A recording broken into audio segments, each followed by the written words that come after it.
These guys are so bound up in their legalism that they can't see the glory of what is in front of them in the work of Jesus.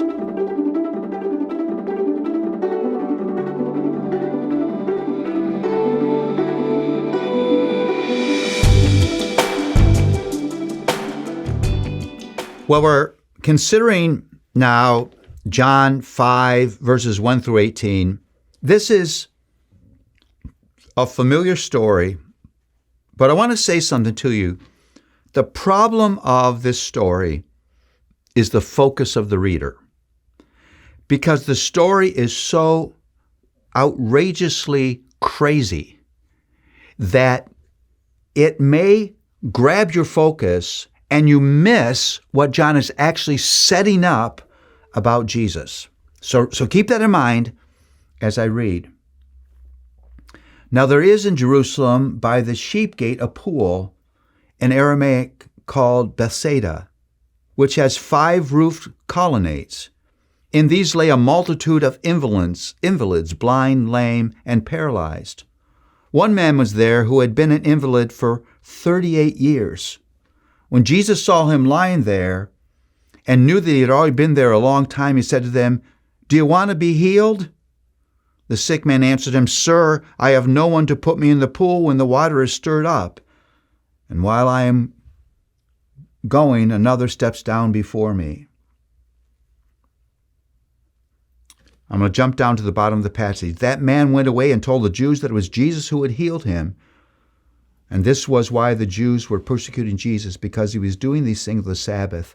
But Jesus answered him, "My Father is working until now, and I am working."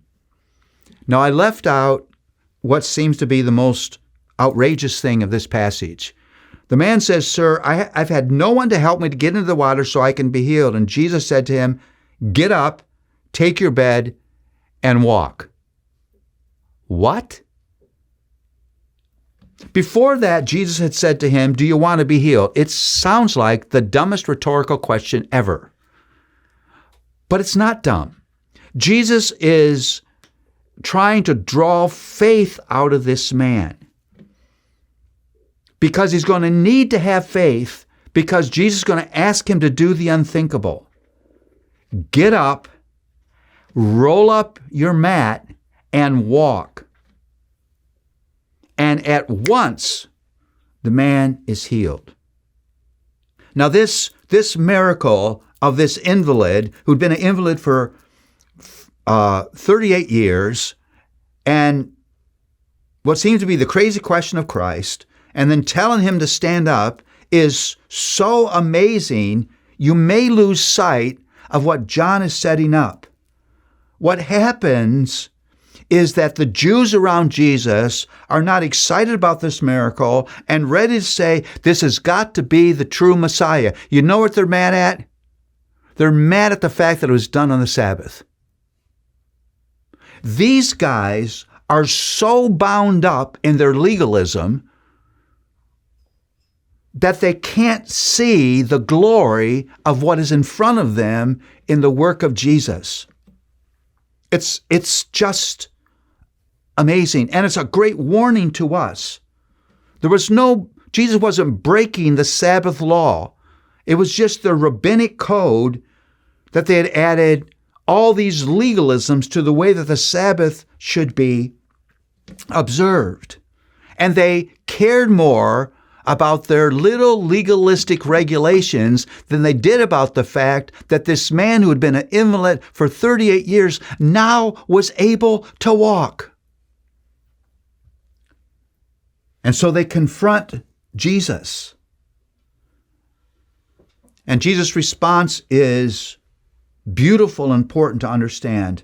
My Father is working until now, and I am working. What is he saying? The grand Heavenly Father doesn't suspend his care for his children because it happens to be the Sabbath.